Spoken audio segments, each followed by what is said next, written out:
आखिर राम मंदिर के निर्माण में ऐसा क्या मिला जिसकी इतनी ज्यादा चर्चा हो रही है?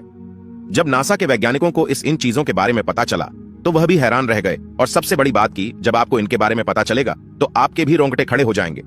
एक बात और की, इस वीडियो को देखने के बाद आप भी अपने आप पर हिंदू और सनातनी होने पर बहुत ज्यादा गर्व करोगे। आखिरकार कई सालों के इंतजार की घड़ी अब खत्म हो चुकी है और राम मंदिर भी बनकर तैयार हो चुका है।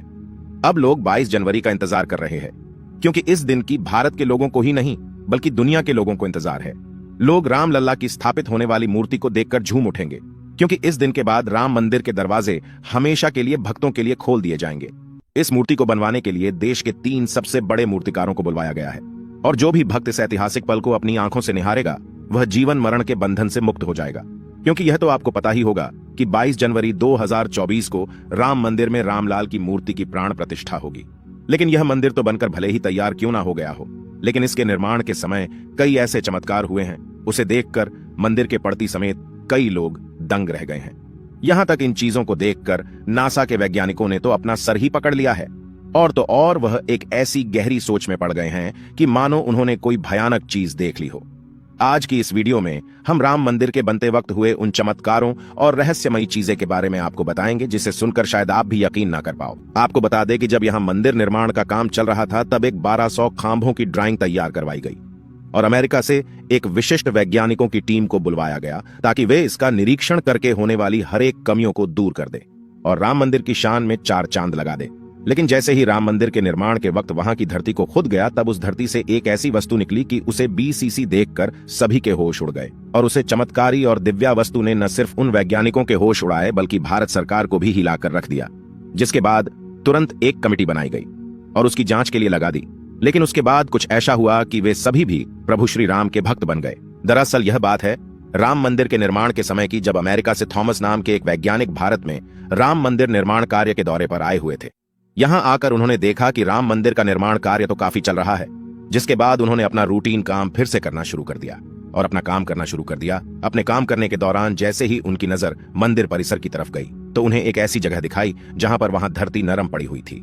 देखने में वह धरती वहां की जगह से पूरी अलग ही दिख रही थी। थॉमस को अपनी अंतरात्मा से कुछ अलग सी प्रेरणा मिलने लगी और तुरंत थॉमस ने अपने मजदूरों को वहां की खुदाई करने को बोल दिया। एक बार के लिए तो मजदूर भी हैरान हो गए कि ऐसी धरती की वह खुदाई क्यों करवा रहे हैं, लेकिन मजदूरों को तो उनका ऑर्डर मानना ही काम था, इसलिए उन्होंने बिना कुछ सवाल किए खुदाई शुरू कर दी। जैसे ही वहां पर खुदाई शुरू हुई, कुछ ही देर बाद उस धरती से पानी का प्रवाह शुरू हो गया। उस बहते हुए पानी को देख खुदाई करने वाले मजदूर परेशान हो गए, क्योंकि पानी के अंदर खुदाई करना मुश्किल ही नहीं बल्कि नामुमकिन सा हो जाता है। लेकिन जब इस पानी का सर्वेक्षण किया तो पता चला है कि यह पानी तो पास ही में बह रही सरयू नदी का पानी है।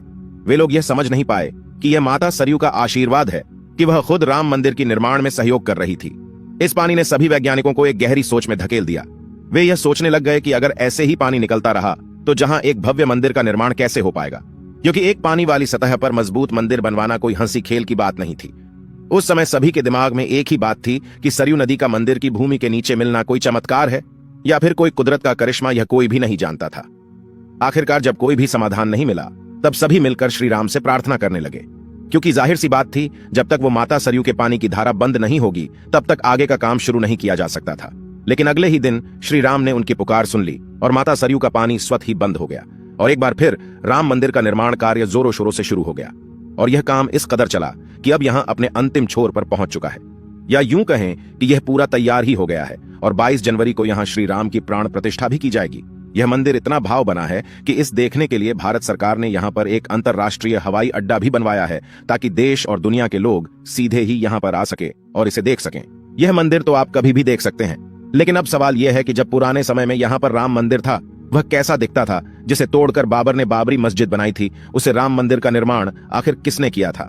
क्योंकि यह रहस्य आज तक सीमित लोगों को ही पता है, ज्यादातर लोगों को इसके बारे में कुछ भी मालूम नहीं है। तो चलिए आज मैं आपको इसका पूरा रहस्य इस वीडियो के माध्यम से बता देता हूं, तो बने रहेगा हमारे साथ वीडियो में एंड तक। आखिर उस समय भगवान राम की नगरी अयोध्या को किसने बनाया था?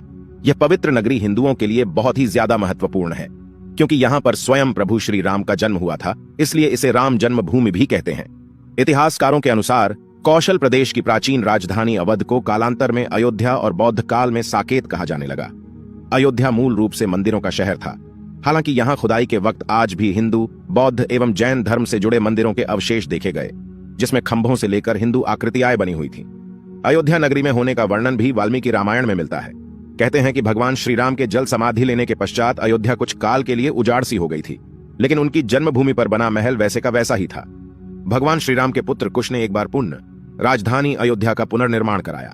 इस निर्माण के बाद सूर्यवंश की अगली 44 पीढ़ियों तक इसका अस्तित्व आखिरी राजा महाराजा बृहदबल तक अपने चरम पर रहा। कौशलराज बृहदबल की मृत्यु महाभारत युद्ध में अभिमन्यु के हाथों हुई थी। महाभारत के युद्ध के बाद अयोध्या उजड़ सी हो गई, मगर श्रीराम जन्मभूमि का अस्तित्व फिर भी बना रहा। इसके बाद यह उल्लेख मिलता है कि ईसा के लगभग 100 वर्ष पूर्व उज्जैन के चक्रवर्ती सम्राट विक्रमादित्य एक दिन आखेट करते करते अयोध्या पहुंच गए। थकान होने के कारण अयोध्या में सरयू नदी के किनारे एक आम के वृक्ष के नीचे वे अपनी सेना सहित आराम करने लगे। उस समय यहाँ घना जंगल हो चला था, कोई बसावट भी यहाँ नहीं थी। महाराज विक्रमादित्य को इस भूमि में कुछ चमत्कार दिखाई देने लगे। तब उन्होंने खोज आरंभ की और पास के योगी व संतों की कृपा से उन्हें झांत हुआ कि यह श्रीराम की अवध भूमि है। उन संतों के निर्देश से सम्राट ने यहाँ एक भव्य मंदिर के साथ ही कूप, सरोवर, महल आदि बनवाए। कहते हैं कि उन्होंने श्रीराम जन्मभूमि पर काले रंग के कसौटी पत्थर वाले 84 स्तंभों पर विशाल मंदिर का निर्माण करवाया था। इस मंदिर की भव्यता देखते ही बनती थी। विक्रमादित्य के बाद के राजाओं ने समय समय पर इस मंदिर की देखरेख की। उन्हीं में से एक शुंग वंश के प्रथम शासक पुष्यमित्र शुंग ने भी मंदिर का जीर्णोद्धार करवाया था। पुष्यमित्र का एक शिलालेख अयोध्या से प्राप्त हुआ था, जिसमें उसे सेनापति कहा गया है तथा उसके द्वारा 2 अश्वमेध यज्ञों के किए जाने का वर्णन है। अनेक अभिलेखों से झांत होता है कि गुप्त वंशीय चंद्रगुप्त द्वितीय के समय और तत्पश्चात काफी समय तक अयोध्या गुप्त साम्राज्य की राजधानी थी। गुप्तकालीन महाकवि कालिदास ने अयोध्या का रघुवंश में कई बार उल्लेख किया है। इतिहासकारों के अनुसार 600 ईसा पूर्व अयोध्या में एक महत्वपूर्ण व्यापार केंद्र था। इस स्थान को अंतरराष्ट्रीय पहचान 5वीं शताब्दी में ईसा पूर्व के दौरान तब मिली जबकि यह एक प्रमुख बौद्ध केंद्र के रूप में विकसित हुआ। तब इसका नाम साकेत था। कहते हैं कि चीनी भिक्षु फाहियान ने यहाँ देखा कि कई बौद्ध मठों का रिकॉर्ड रखा गया है। यहाँ पर 7वीं शताब्दी में चीनी यात्री हेनत्सांग आया था। उसके अनुसार यहाँ 20 बौद्ध मंदिर थे तथा 3000 भिक्षु रहते थे और यहाँ हिंदुओं का एक प्रमुख और भव्य मंदिर भी था, जहाँ रोज हजारों की संख्या में लोग दर्शन करने आते थे। इसके बाद ईसा की 11वीं शताब्दी में कन्नौज नरेश जयचंद आया तो उसने मंदिर पर सम्राट विक्रमादित्य के प्रशस्ति शिलालेख को उखाड़कर अपना नाम लिखवा दिया। पानीपत के युद्ध के बाद जयचंद का भी अंत हो गया। इसके बाद भारतवर्ष पर आक्रांताओं का आक्रमण और बढ़ गया। आक्रमणकारियों ने काशी, मथुरा के साथ ही अयोध्या में भी लूटपाट की और पुजारियों की हत्या कर मूर्तियां तोड़ने का क्रम जारी रखा। लेकिन 14वीं सदी तक वे अयोध्या में राम मंदिर को तोड़ने में सफल नहीं हो पाए। विभिन्न आक्रमणों के बाद भी सभी झंझावातों को झेलते हुए श्रीराम की जन्मभूमि पर बना भव्य मंदिर 14वीं शताब्दी तक बचा रहा। कहते हैं कि सिकंदर लोदी के शासनकाल के दौरान यहाँ मंदिर मौजूद था। 14वीं शताब्दी में हिंदुस्तान पर मुगलों का अधिकार हो गया और उसके बाद ही राम जन्मभूमि एवं अयोध्या को नष्ट करने के लिए कई अभियान चलाए गए। अंततः 1527 से 28 में इस भव्य मंदिर को तोड़ दिया गया और उसकी जगह बाबरी ढांचा खड़ा किया गया। कहते हैं कि मुगल साम्राज्य के संस्थापक बाबर के एक सेनापति ने बिहार अभियान के समय अयोध्या में श्रीराम के जन्म स्थान पर स्थित प्राचीन और भव्य मंदिर को तोड़कर एक मस्जिद बनवाई थी, जो 1992 तक विद्यमान रही। बाबरनामा के अनुसार 1528 में अयोध्या पडीडी ढाव के दौरान बाबर ने मस्जिद निर्माण का आदेश दिया था। अयोध्या में बनाई गई मस्जिद में खुदे 2 संदेशों से इसका संकेत भी मिलता है। इसमें एक खास तौर से उल्लेखनीय है। इसका सार है, जन्नत तक जिसके न्याय के चर्चे हैं, ऐसे महान शासक बाबर के आदेश पर दयालु मीर बकी ने फरिश्तों की इस जगह को मुकम्मल रूप दिया।